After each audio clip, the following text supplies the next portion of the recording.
I put the non-tape side down to my surface. Give it a rub with my fingers. I missed a little tiny bit there, but it won't matter later. I'll match it up and we'll go from there. Now, these transparent foils are kind of interesting.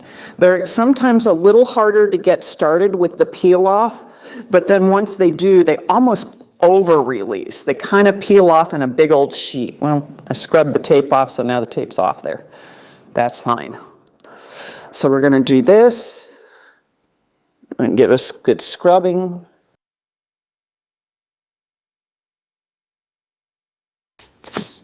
And then what I'm doing is I'm coming around the edges with my fingers because this sort of breaks this foil and helps make it start better.